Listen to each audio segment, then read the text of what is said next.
The proud man believes he is free because he bows to none, but he does not see the chains that bind him to himself. God's first judgment is to let him have what he desires himself. There is no crueler sentence. The world shrinks to a narrow chamber where the only voice is his own. The only love is for his reflection, and yet neither voice nor image satisfies. He cries out, but he has taught his heart to listen only to itself. Truth is not merely a collection of facts, but a light that allows us to see.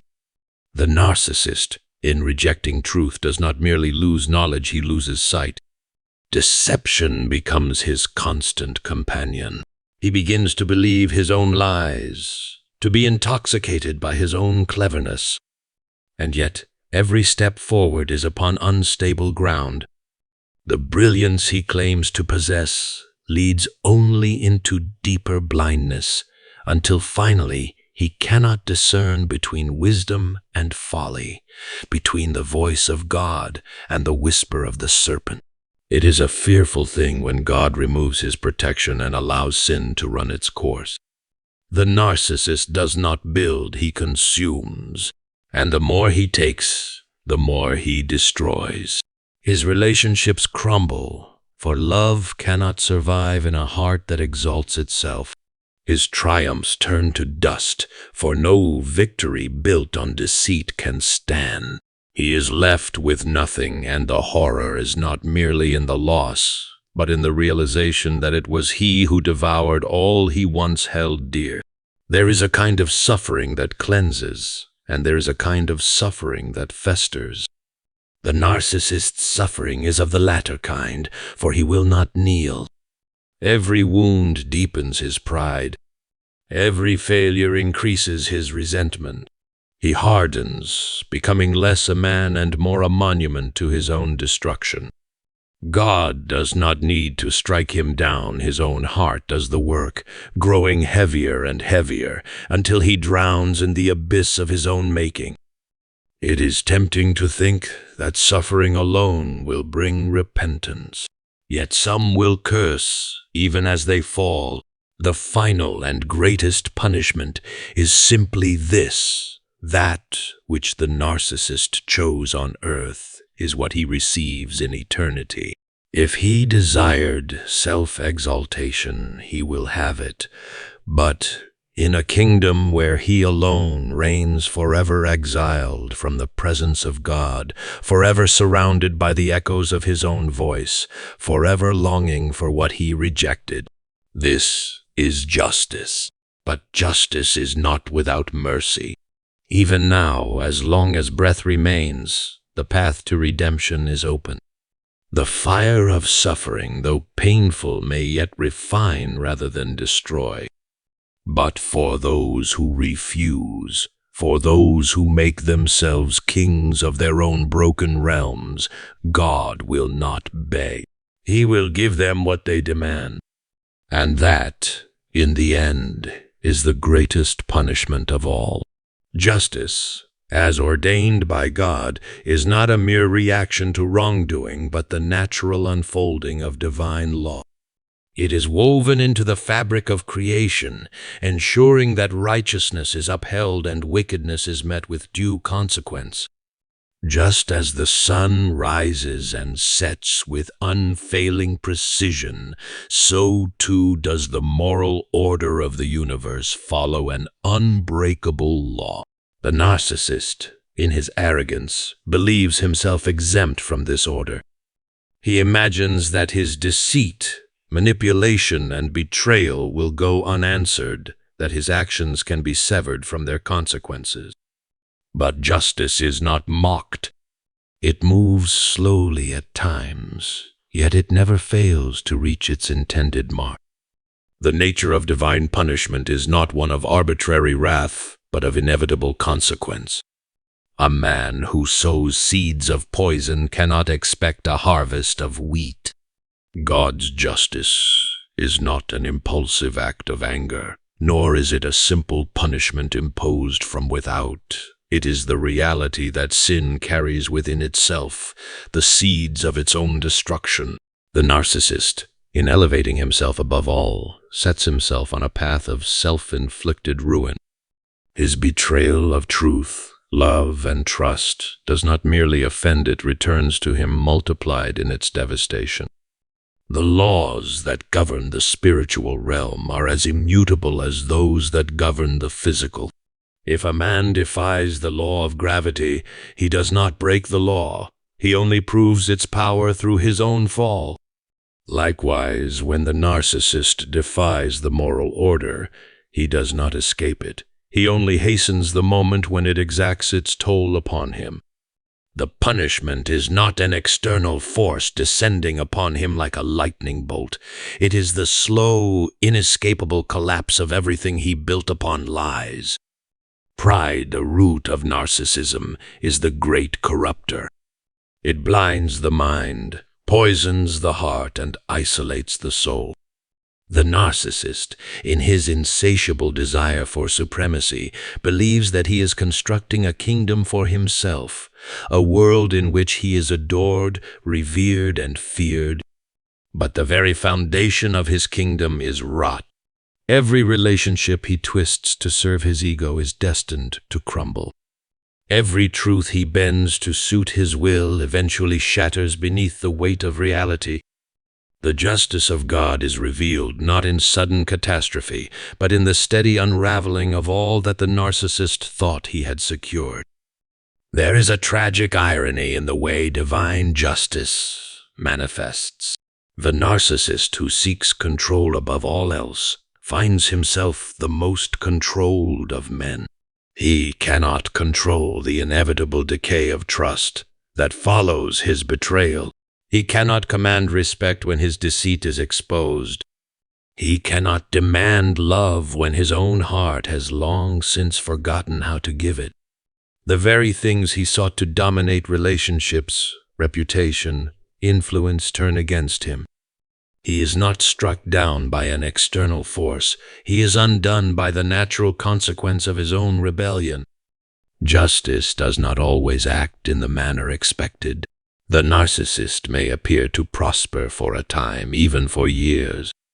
The wicked often seem to flourish while the righteous suffer. Yet this is no failure of justice, for God is patient. His justice is not an impulsive reckoning, but a perfect and measured response. A man who poisons his own well may continue to drink for a time, but the sickness will come. The consequences are delayed not because they are weak, but because they are certain. Divine justice is also an instrument of mercy. It does not merely destroy, it warns, it corrects, it calls the sinner to repentance. Before the final reckoning, there are countless opportunities for the narcissist to recognize the path he walks and turn away. The suffering he experiences, the loss of trust, the crumbling of his illusions, the loneliness that haunts him is not merely a punishment, but an invitation to return. God, in his justice, does not force salvation upon the unwilling. He allows the consequences of sin to unfold, but he also leaves the door open. The fire that consumes may also purify if the sinner will only recognize its purpose. Yet not all will heed the warning. Some will harden their hearts against justice itself, refusing to see the pattern woven into the events of their own lives. They will rage against the consequences, blaming others, blaming fate, blaming God himself. They will dig deeper into their delusions, believing that if they can deceive just a little longer, manipulate just a little further, they will escape. But escape is an illusion. The web they spin entangles only themselves. The hole they dig becomes their own grave. Justice is not vengeful, it is necessary. A world without it would be chaos, a place where the wicked could devour the good without fear of consequence. But the laws of God do not allow for such disorder. Every act of betrayal demands an answer. Every deception demands revelation. Every false throne must eventually crumble. The narcissist who believes he has outrun justice will find, in the end, that it was never behind him at all. It was waiting for him at the destination he was always headed toward. A man is not meant to walk alone, for the human soul was created in the image of a relational God. Love, companionship, and mutual dependence are not mere luxuries. They are the essence of what it means to be human. The narcissist, in his arrogance, rejects this truth. He believes himself self-sufficient, above the need for genuine connection, above the humility required for true relationships.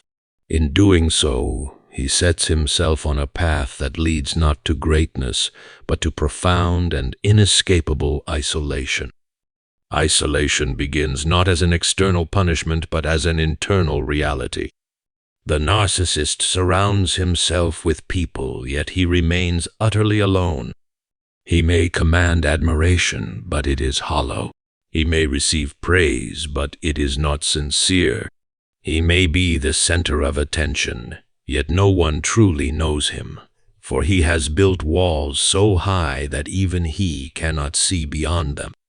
The tragedy is that this loneliness is of his own making. His own pride, deception, and manipulation have driven away all who might have loved him. Trust is the foundation of every meaningful relationship. It is delicate, requiring honesty, vulnerability, and mutual respect. The narcissist, in his betrayal, shatters trust repeatedly. He views others as instruments, means to an end, tools for his own advancement. Yet tools do not love, instruments do not care. And so, while he may have many followers, he has no true friend. His own deceit becomes his undoing, for he has taught those around him that he is not to be trusted. The very walls he builds to protect his ego become the prison that confines his soul. Love, by its nature, requires sacrifice. To love is to give, to place another's needs above one's own. The narcissist rejects this principle entirely. His love is conditional, transactional, a performance designed to secure admiration rather than to foster intimacy. He takes, but does not give. He demands, but does not serve. He expects loyalty, but offers none in return. Over time, those who once stood close to him begin to fade away, weary of being used, exhausted by the endless hunger of a man who cannot be satisfied. The loss of genuine companionship is not always immediate. There is often a period where the narcissist appears successful, surrounded by those who admire him. He enjoys the illusion of connection, believing himself beloved. But admiration is not love. Influence is not friendship. Power is not intimacy. When trials come, when the mask slips, when the truth can no longer be hidden, the crowd disperses. The applause fades. And the narcissist finds himself alone, not because others have abandoned him, but because he never truly allowed them close in the first place. Even in the presence of others, the narcissist experiences a peculiar kind of loneliness, the loneliness of the undiscovered self. He has crafted an identity built on illusion, a false self that must be maintained at all costs. To be known is to be vulnerable, and vulnerability is his greatest fear. He wears a mask, always performing, always manipulating the perception of those around him. But a man who wears a mask for too long forgets his own face. He becomes a stranger even to himself, lost in the very deception he created. The isolation deepens as the narcissist begins to reap what he has sown. Betrayal invites retaliation. Lies invite exposure. Manipulation invites distrust. Slowly, one by one, the bridges burn. Relationships disintegrate. Opportunities vanish. and the world that once seemed under his control turns against him.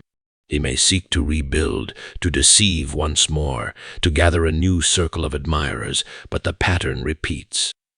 No relationship can thrive in the absence of truth, and the narcissist's life is built on lies. Perhaps the greatest torment of isolation is the lack of anyone to bear witness to one's suffering. The narcissist, who once thrived on the attention of others, finds himself alone in his hour of need. There is no one to console him, no one to offer genuine comfort. His pain is met with indifference, not because the world is cruel, but because he has spent his life teaching others that he does not need them.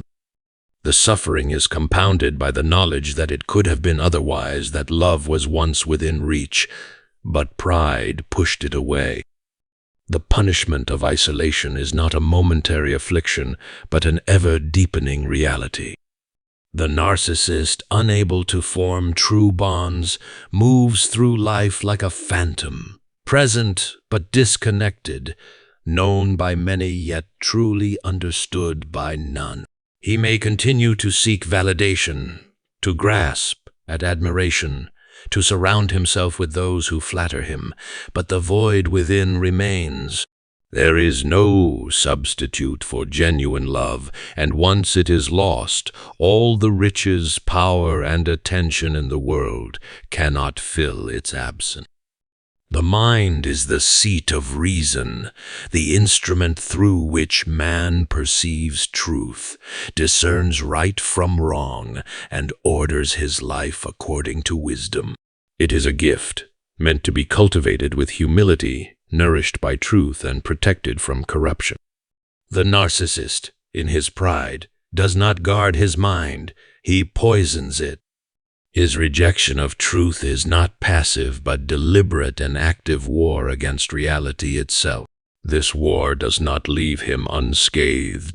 It does not merely affect those he deceives, it devours him from within, corroding his ability to think clearly, perceive rightly, or recognize the consequences of his actions.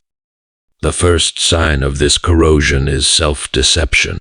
A man who tells a lie must remember the truth to cover his tracks, but the narcissist, unwilling to acknowledge reality, goes further. He begins to believe his own falsehoods. He does not merely deceive others, he deceives himself. He crafts a version of events where he is always the hero, always the victim, always justified. He rewrites history in his own favor, erasing failures, minimizing betrayals, and casting himself as the misunderstood genius or the persecuted saint. Over time, this distortion of truth becomes his only reality. A mind that embraces falsehood loses its ability to distinguish between wisdom and folly. The narcissist, having silenced the voice of truth, finds himself increasingly drawn to illusions. He surrounds himself with flatterers who reinforce his delusions, rejects wise counsel that challenges him, and dismisses correction as envy or malice. He mistakes arrogance for confidence, cruelty for strength, and manipulation for intelligence. His thinking becomes inverted, where virtue is weakness and deceit is a skill to be perfected. The more a man deceives, the more he must defend his lies. The narcissist does not simply lie, he builds entire narratives, intricate constructions designed to sustain his illusions. But these constructions require constant maintenance. Every exposure, every contradiction, every challenge to his self-image becomes a threat that must be eliminated. His mind, once capable of reason, is consumed by the exhausting task of protecting a reality that does not exist. He lives in fear not of external enemies, but of truth itself, for even the smallest glimpse of reality threatens to collapse the entire edifice. The corrosion of the mind extends beyond morality into perception itself. The narcissist's worldview shrinks, becoming narrow and self-referential. He loses the ability to empathize, For to understand another person truly would require stepping outside himself, and he is incapable of such a step. He interprets every event through the lens of his own ego, every kindness as an opportunity for exploitation, every criticism as an attack, every failure as someone else's fault. He does not learn from mistakes because he does not acknowledge them. He does not grow in wisdom because wisdom requires humility, and humility is the one thing he has utterly forsaken. A mind that rejects truth will eventually lose its ability to perceive it altogether. The narcissist's descent into delusion is gradual, but its effects are unmistakable.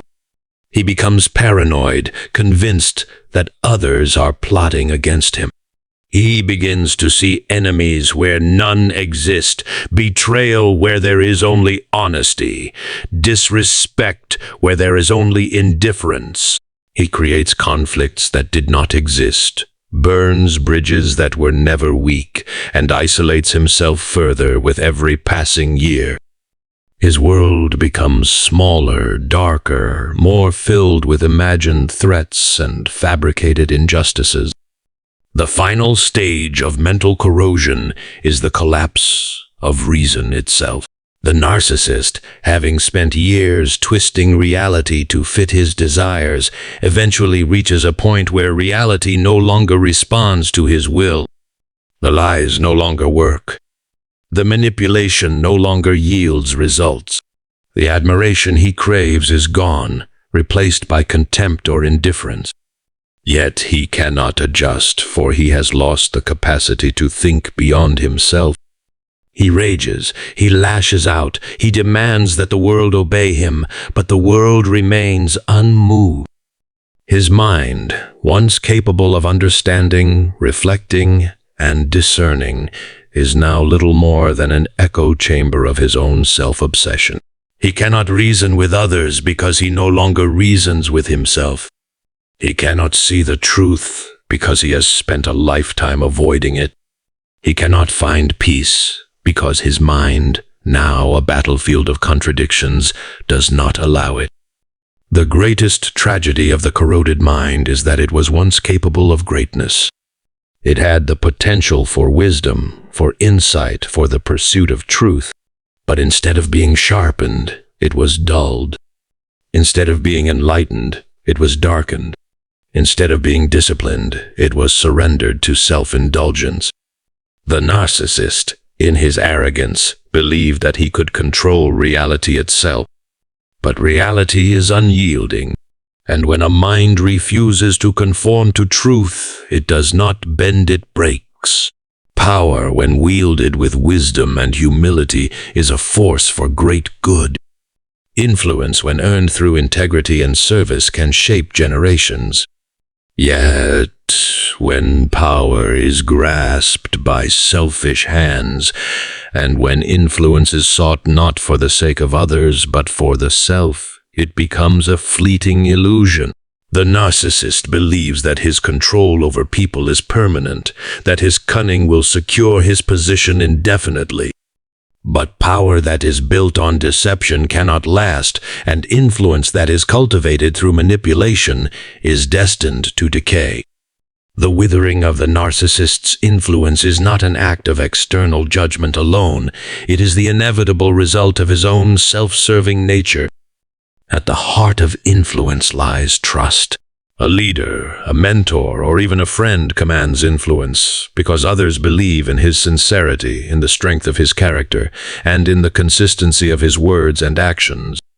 The narcissist, however, undermines this foundation. His influence is not earned but extracted. He coerces loyalty rather than inspiring it.